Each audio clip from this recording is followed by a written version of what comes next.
Honestly Legal is a full service law firm in that sense. We have amongst the partners who are there in the firm, we cover anything and everything. Now, therefore, we have people who have their expertise in corporate areas. We have people who are pretty good at litigation, so on and so forth. So recruitment is something which keeps on happening in all the areas, and it may be a case wherein a particular partner will appoint a person from a particular background, but it's an ongoing process.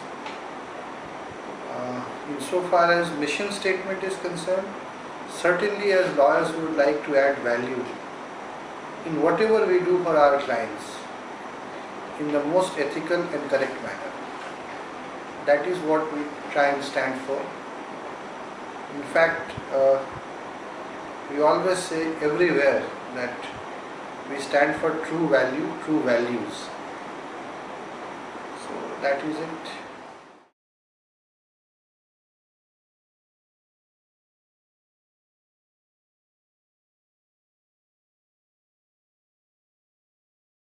That I am a litigation lawyer. I am a person who is working on dispute resolution side. Now essentially what I do is somewhat similar to what an advocate does in a routine manner.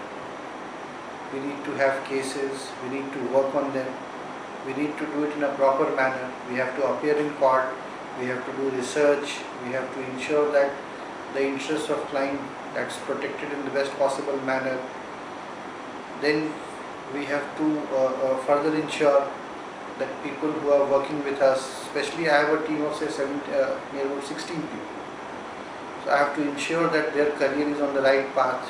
They also do well. They also end up with substantive learning.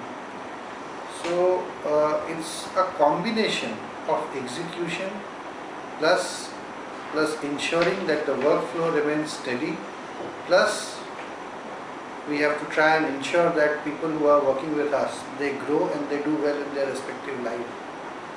Lastly, we have to also ensure that whatever work we do, we get compensated in due terms. So always you have to create a match in terms of your effort and the results which you reap in those areas. So that's pretty much what a partner is supposed to do.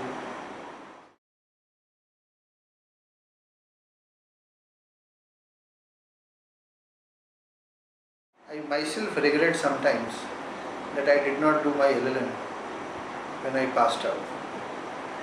I got through to Cambridge, but my mind was not clear and I was not sure as to I would be able to plow back the money which I was to invest in doing that LLM. And because of that confusion, I could not do that. But having said this, I am of the certain view that doing LLM from abroad would certainly help. It will provide exposure, it will provide platform, it will provide interaction with several people.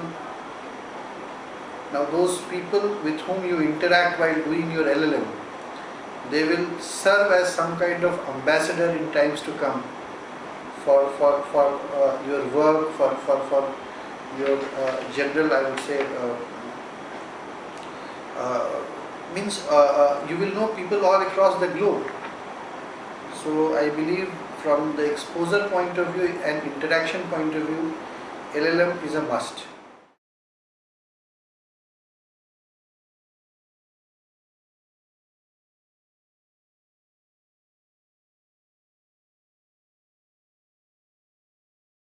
Now therefore, you should have a very keen understanding of facts.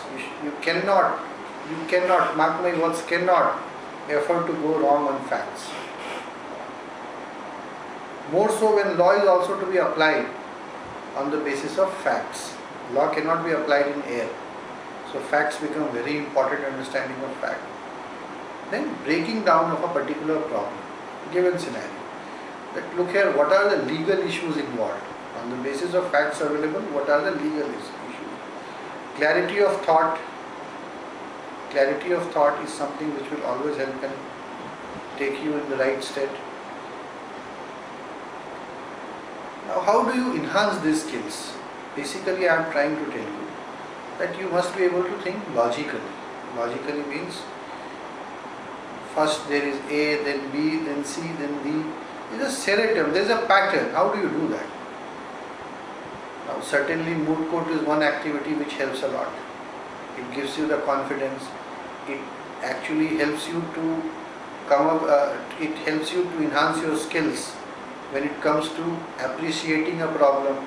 It also gives you a platform to test your logic part of it. It also gives you. It is a quasi, I would say, it's a quasi court experience. So certainly, it is a simulated court experience in that sense. So therefore, this is something which will help. Debating will help a lot. Good article writing will help. Internships will help. Internship doesn't only mean going and working. Internship may also mean that going and sitting in courts. The moment you enter a court and sit there for an hour, several things will get discussed. By sitting there only, you will be able to understand so many things. Those things will always come handy to you. You will realize that how do you make a case, how the case gets tested in the court, how the other side lawyer will interject you, and ultimately what are the skills which you must have to persuade the judge. After all, the learned judge is also a human only. Certain judges you will realize you are to say pass out next year and you wish to practice in Delhi High Court, and Delhi High Court has 50 judges. Some judges you would like, once you start practicing you will realize there would be some judges who would appreciate being pleaded. There are some judges who don't want you to repeat. You make a case and you leave it at that stage, they will pass suitable orders. So these are personal experiences, these are personal inferences which you are to draw. So it becomes very important to go in and see the courtroom proceedings.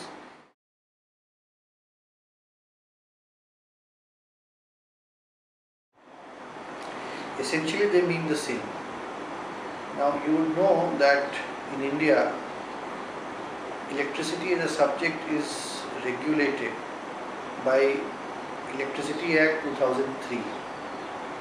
What I mean to say by regulated is that there is a statutory enactment which governs the field. Now, Electricity Act is a socio-economic legislation. What I mean by socio-economic legislation is that ultimately electricity is required by everybody. Everybody. It's an essential commodity in that sense. You can't have your life without electricity. It is required by rich, it is required by poor, it is required by super rich, it is required by super poor. Right? So therefore, when electricity is required by everybody, that means you have to draw money from everybody's pocket. Ultimately, electricity is also a commodity. Electricity is something which you need to purchase. Every household wherein you use electricity, you pay electricity bill. So basically to that extent you are drawing money from masses. So therefore it is oftenly referred as a socio-economic legislation. It affects one and all. Now having said this, the intention of Parliament was to ensure that there is no profiteering in this sector. While there should be power plants, because ultimately somebody needs to generate power, then only somebody can use it, purchase it. This power generator should not be in a position to use his authority to coerce people.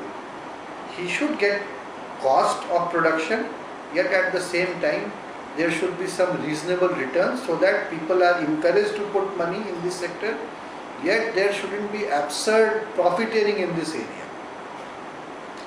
So therefore, within the four walls of this Act, an authority has been constituted which is known as Electricity Regulatory Commission. The principal job of this commission is to fix tariff.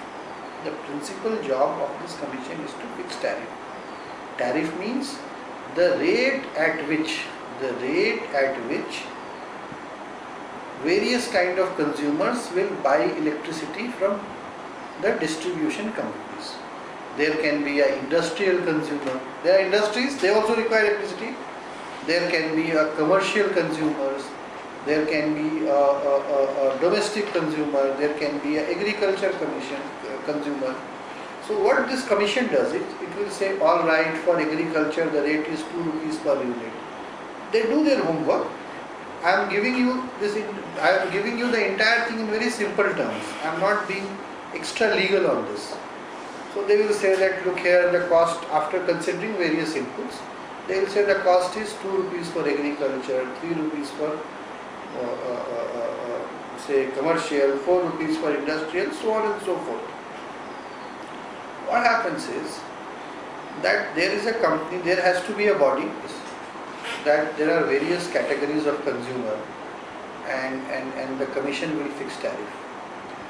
What does it mean? It means that there would be an entity which will purchase electricity, what you need to supply, what you need to distribute. First you must have, suppose I ask you for 10 rupees, and if you don't have that in your pocket, will you be able to give it to me? The answer is no.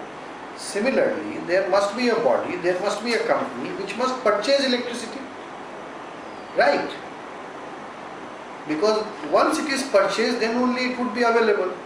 So there is an entity which is generating, there is an entity which is purchasing, right? Purchase is with the view that it can get supplied to various consumers of the state. Now, what is the commission regulating? Commission is regulating the output cost, that is what would be the purchase cost. Now please mind this, that electricity as a segment is a regulated sector. Only such amount can be charged by the company selling electricity which is required to meet its expenses in a lawful manner plus some return on equity. Suppose I invest 200 rupees, then I must get say 10% of that. Then I should get 220 rupees, but it shouldn't be 300 rupees. So ultimately the agreement which is there between the company which is making electricity or generating electricity and the company who is distributing electricity is referred generally as power purchase agreement. This agreement is to procure electricity. Now this agreement is not an unruly horse, this is a regulated thing.